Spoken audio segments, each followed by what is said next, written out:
Good morning dear students. आप सभी का HICS के इस ऑनलाइन प्लेटफॉर्म में स्वागत है।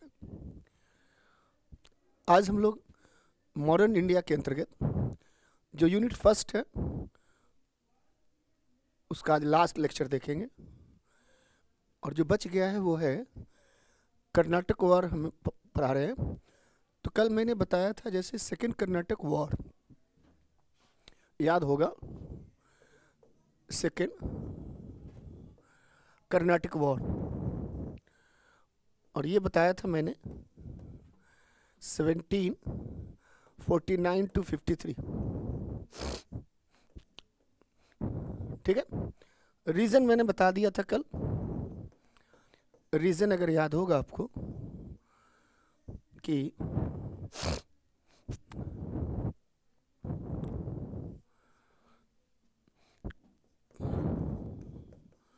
Interference of British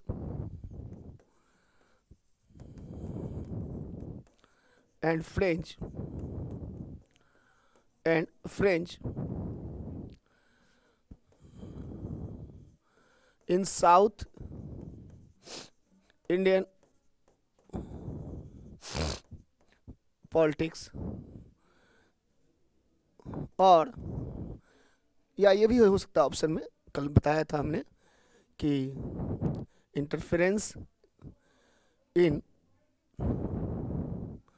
war of succession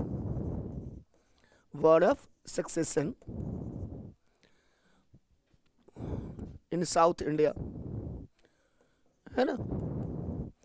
मतलब दक्षिण भारत के जो उत्तराधिकार का जो युद्ध हो रहा था, कॉन्फ्लिक्ट या स्ट्रगल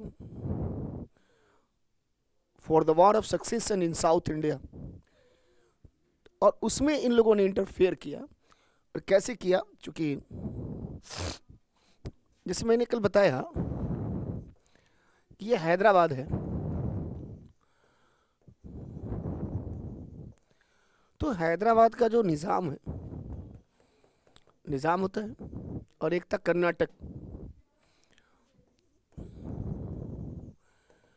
इसका था नवाब। ठीक है बेटा। तो कर्नाटक का नवाब जो था अनवरुद्दीन था। कौन था? अनवरुद्दीन। और यहाँ का जो निज़ाम था, डेथ ऑफ निज़ाम आसफ जहाँ, 3 नाम था इसका, आसफ जहाँ, चिनक्लिच खां। तो यहाँ आप देखना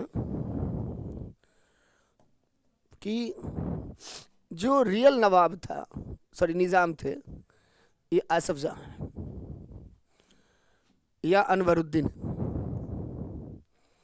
नियम रियल कौन है? अनवरुद्दीन या आसफ जहाँ।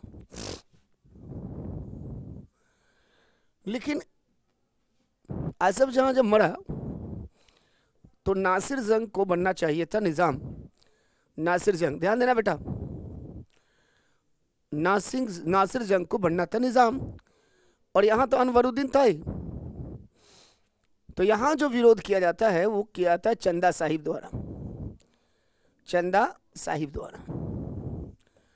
और यहाँ विरोध किया जाता है जो है किसके द्वारा? मुजफ्फर जंग द्वारा।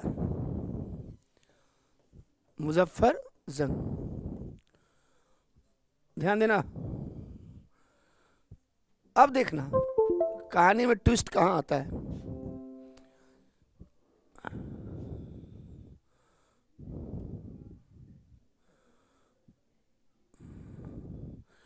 कहानी में ट्विस्ट आएगा कब कि ब्रिटिश सोचा, ये सॉरी फ्रेंच, कि यार ऐसा है कि क्यों ना हम इंटरफेयर करें और अपने लोगों को, यानी फ्रेंच ने क्या किया, इसको सपोर्ट किया, और यहाँ सपोर्ट किया किसको बेटा? फ्रेंच को।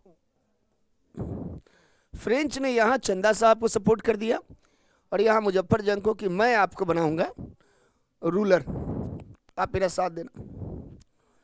और इस प्रकार से फ्रेंच ने दो अवास्तविक शासक को क्या किया, सपोर्ट किया, मुजफ्फर जंग को और चंदा साहिब को।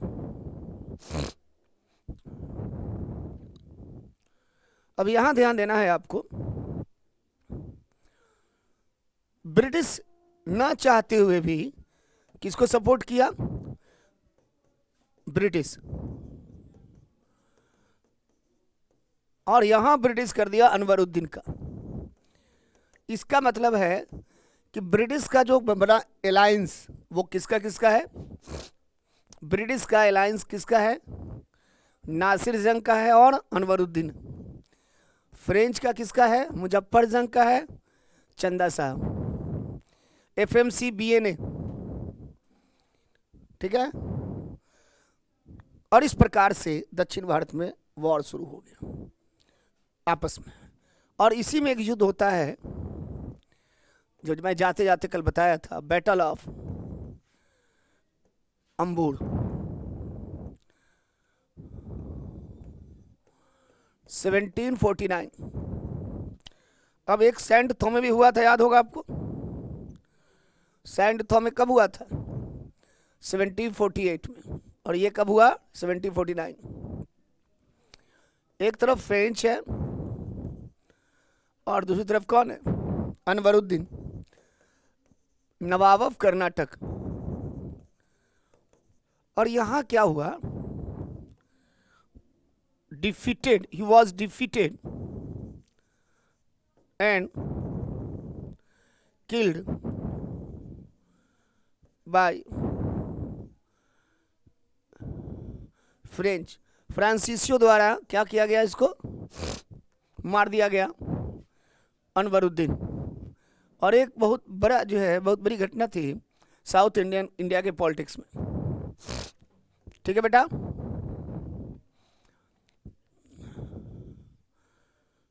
अब इसके बाद देखना कि इसमें जो मेन घटना थी, एक जो है वो यह होता है कि रॉबर्ट क्लाइव इस सेकेंड युद्ध के दौरान बहुत तेजी से उभरता है। जो रॉबर्ट क्लाइव का role, the role of Robert Clive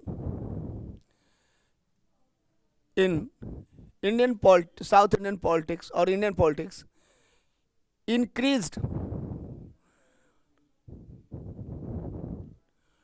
और उसका जो एक ऑरा था, उसका जो एक पर्सनालिटी है, वो क्लर्क बनकर आया था इंडिया के अंदर, ईस्ट इंडिया कंपनी में, और वही क्लर्क इतना बड़ा आदमी बन गया।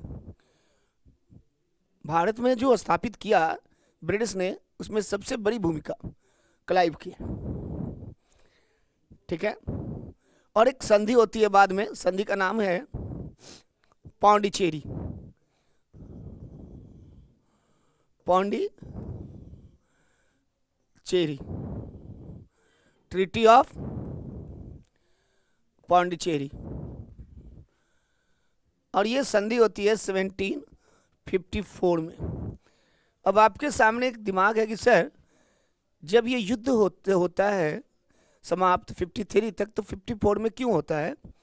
दरअसल क्या है, एक व्यक्ति को भेजा गया, डुप्ले को वापस बुला लिया गया। Dupleix was recalled by French government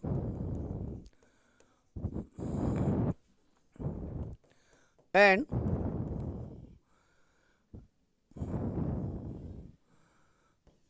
गोदेहू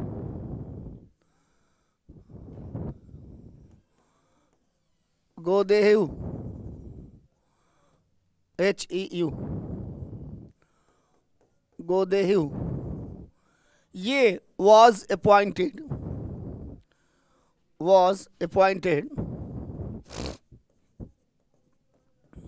as governor of, sorry, was appointed as French governor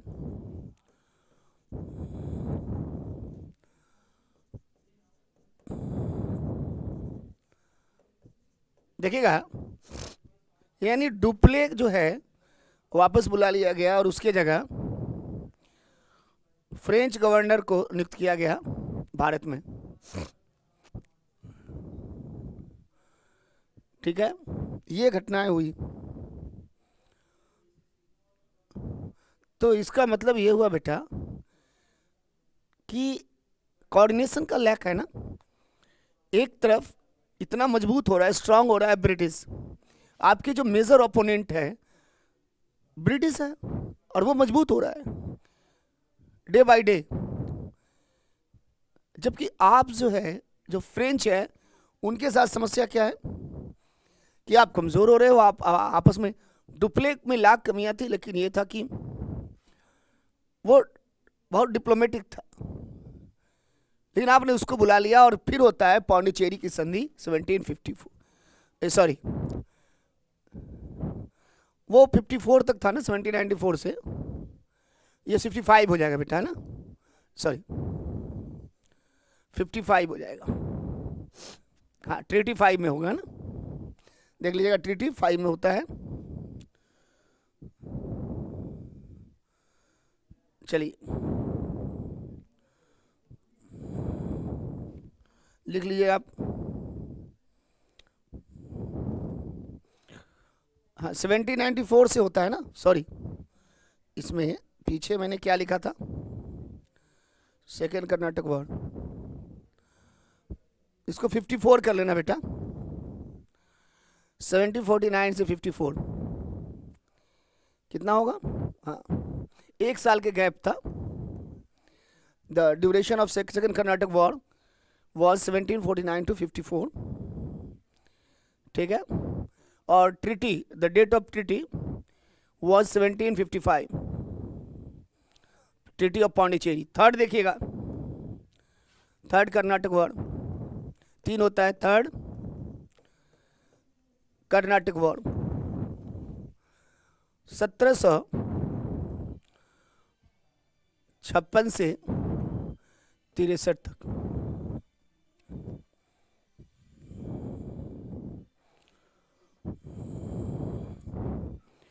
इसका रीजन देखिएगा,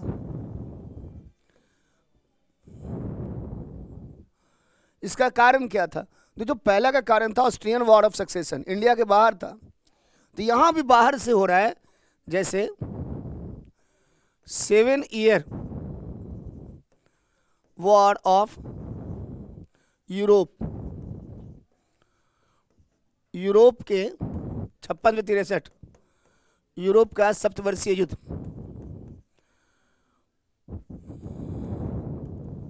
मतलब एक युद्ध हुआ यूरोप में 7 वर्ष तक, और इस युद्ध में अलग अलग दोनों हैं। एक तरफ ब्रिटिश सपोर्ट कर रहा है, ब्रिटिश का खेमा है, दूसरी तरफ फ्रेंच का खेमा है। देयर वॉज 2 ब्लॉक, ठीक है, और एक तरफ ब्रिटिश और एक तरफ ये। और इसका इमीडिएट कारण क्या था? इमीडिएट कारण क्या है? तात्कालिक रीजन क्या है?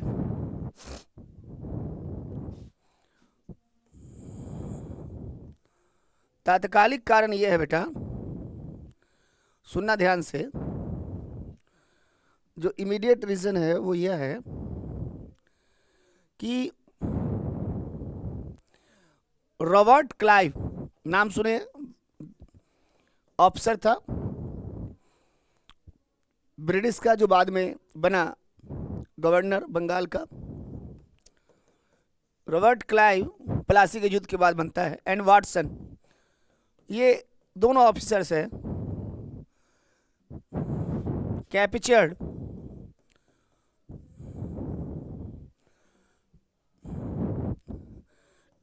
ए फ्रेंच फोर्ट चंद्रनगर,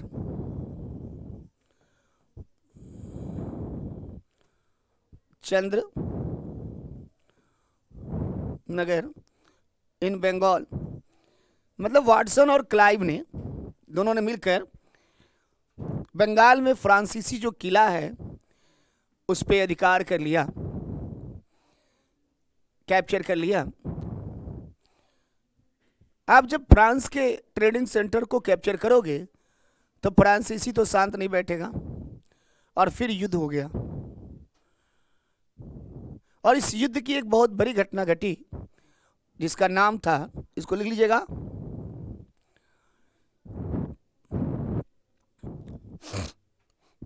ये बहुत इंपॉर्टेंट है,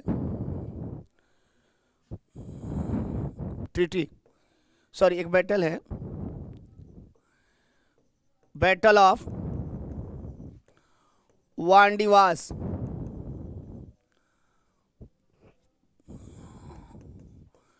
वांडीवास का युद्ध, most important battle between British and French, and this battle decided who will establish their empire in India. This battle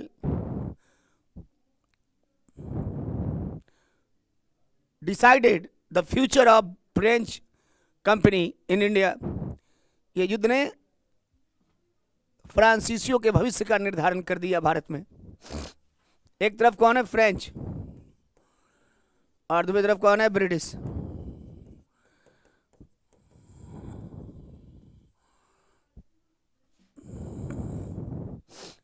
यहां पे इसका कौन है commander in chief?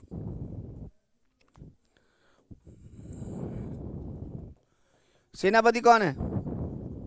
Army general आयर, ये है काउंट डी लाली। डी लाली।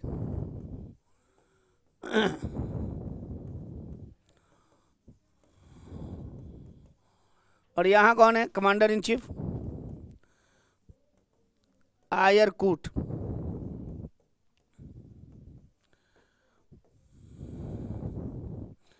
लिख लेना बेटा।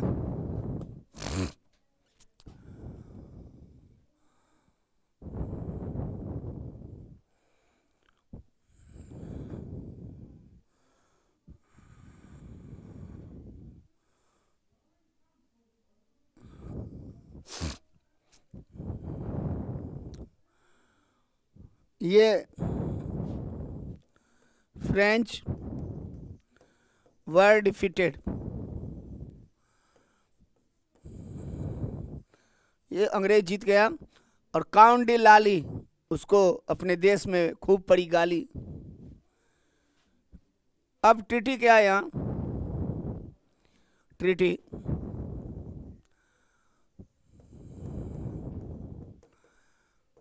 Treaty of Paris.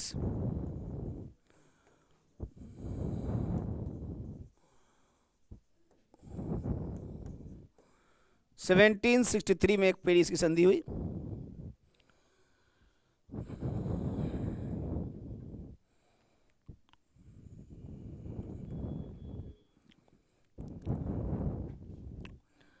अब यहां गौर करना, इस संधि में क्या बोला गया कि ब्रिटिश, ये French will not fortified their any trading centre. फ्रांसीसी भारत में कोई भी व्यापारिक केंद्र की किलेबंदी नहीं करेगा, पहली चीज। French will not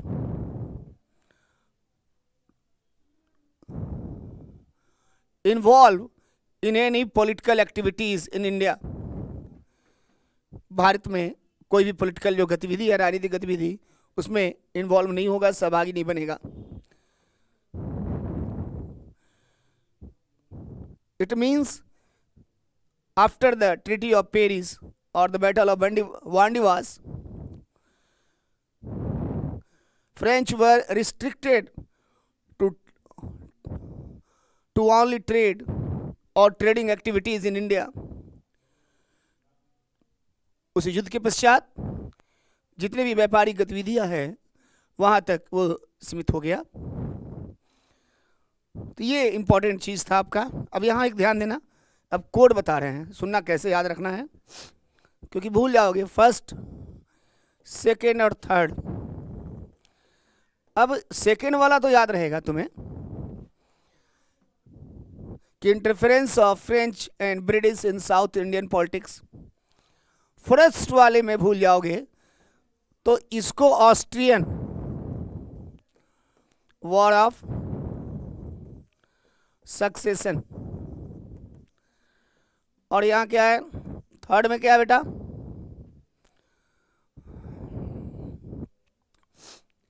7 year war in Europe. Third second वाला याद रहेगा, तो या ए पहले आता है और एस बाद में, ऐसे याद रखना है आपको, वरना भूल जाओगे कुछ दिन बाद। पहली चीज। अब दूसरी चीज देखो यहां पे आप,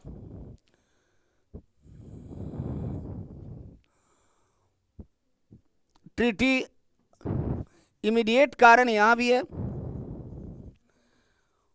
तात्कालिक रीजन, इमीडिएट कॉज या रीजन, और यहां भी है थर्ड वाले में भी। तो इस ऐसे भी याद रखना है। यहां पे क्या था, कुछ जहाज को डुबा दिया अंग्रेजों ने, फ्रांसीसी जहाज को, और यहां कैप्चर कर लिया चंद्रनगर पे। तीसरा ट्रीटी, यहां कौन था, एक्सला सापिल, फिर आ गया ए, यहां पे क्या आ गया, पांडिचेरी और पेरिस। तो पांडिचेरी बस इंडिया में हुआ था, सेकेंड वाला का कारण क्या था, केवल इंडियंस रीजन्स थे, लेकिन पहला और तीसरा में इंडिया के बाहर वाले रीजन मेन थे। तो इसलिए फर्स्ट में ट्रीटी क्या होगा, एक्सला, treaty of Aix-la-Chapelle and treaty of Paris, ये लिखेगा। ये 3 हो गया। अब आइए आपका जो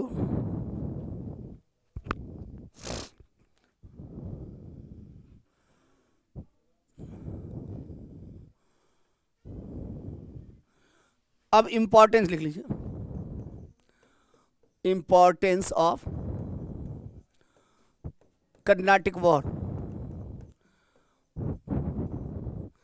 तो पहला लिखिए फर्स्ट, ऐसे फर्स्ट कर्नाटिक वॉर। एग्जाम में ऐसे मत लिखेगा, मैं समझाने के लिए। इट एक्सपोज्ड, लिखते रहिएगा बेटा, weaknesses of Indian native army,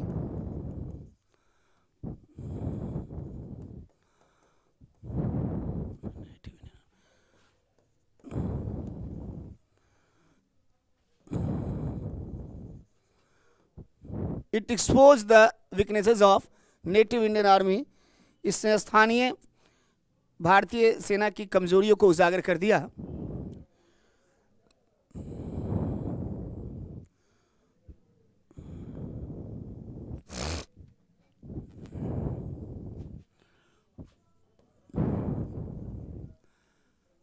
the defeat of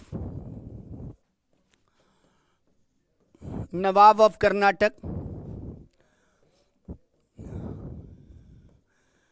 encouraged Europeans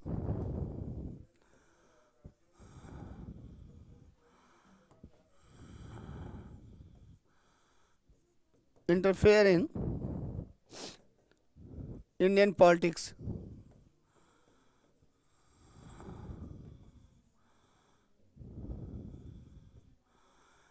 मतलब नवाब, कर्नाटक के नवाब की जो पराजय थी, हार थी, उसने भारतीय राजनीति में यूरोपियनों को हस्तक्षेप करने को प्रोत्साहित किया। कर्नाटक के नवाब की पराजय ने भारतीय राजनीति में यूरोपियनों को हस्तक्षेप करने का अवसर प्रदान किया।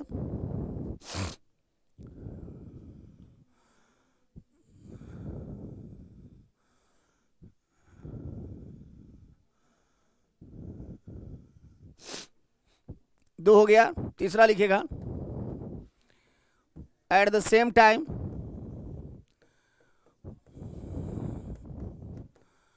time it set up a theater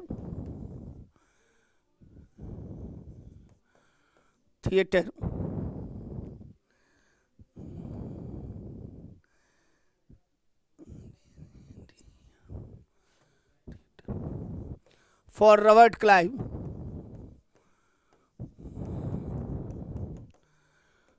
theatre भी कह सकते हो या प्लेटफॉर्म भी कह सकते हो. प्लेटफॉर्म मंच, platform. At the same time it set up A theatre for the Robert Clive. इसने रॉबर्ट क्लाइव के लिए मंच प्रदान किया. ठीक है बेटा.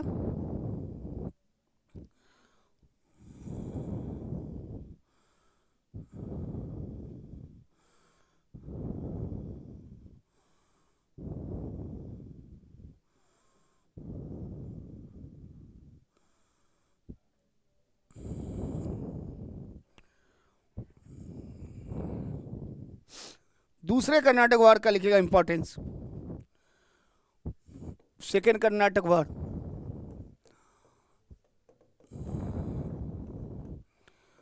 लिखेगा when duplex was recalled by French government, it ended the vision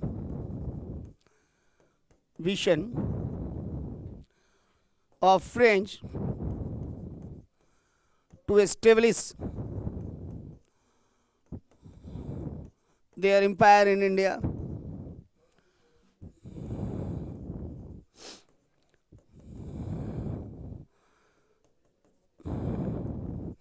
मतलब जब डुप्ले को वापस फ्रांसीसी सरकार द्वारा वापस बुलाया गया, जब डुप्ले को फ्रांसीसी सरकार द्वारा वापस बुलाया गया तो कहता क्या है ये, इसने फ्रांसीसी सरकार के भारत में भविष्य का निर्णय कर दिया. इसने फ्रांसीसी सरकार के निर्णय कर दिया.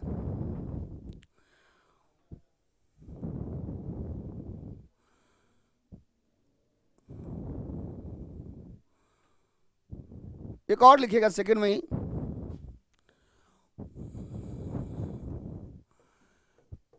It encouraged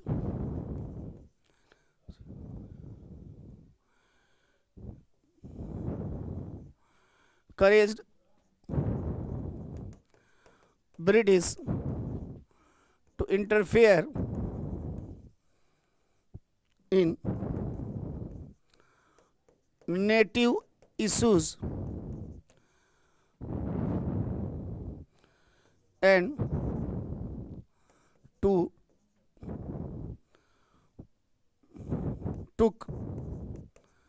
benefits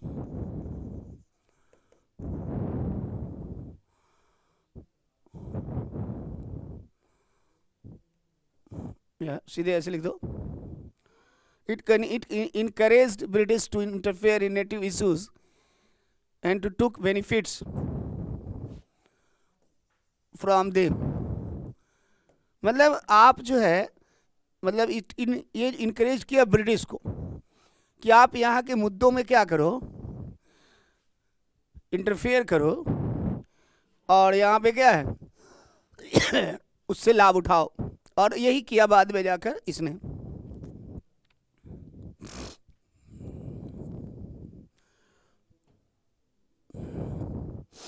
third Karnataka war.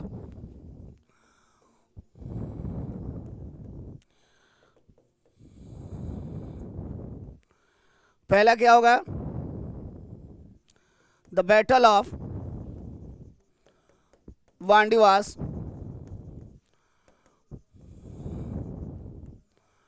established the supremacy of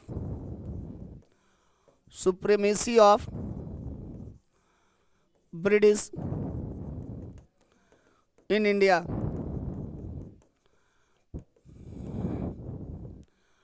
दूसरा लिखेगा इट ऑल्सो, इट मतलब third Carnatic word, it also decided the Fortune of French, मतलब उसके भाग का निर्णय कर दिया in India and they were restricted to trading activities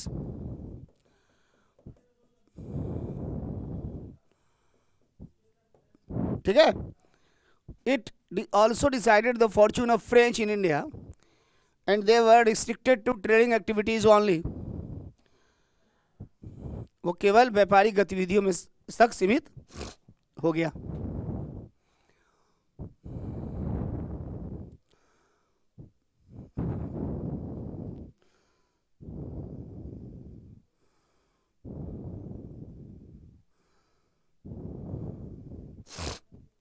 तो ये था 3 कर्नाटक युद्ध आपका. तो मेंस में जो पूछेगा यहां से वो 2 चीज पूछेगा, आप लिख लेना जो मैं लिखवा दिया. और failure of French in India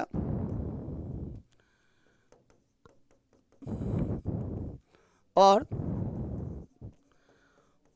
success of British in India.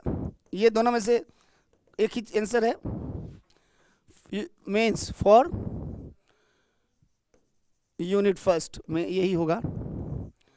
और दूसरा होगा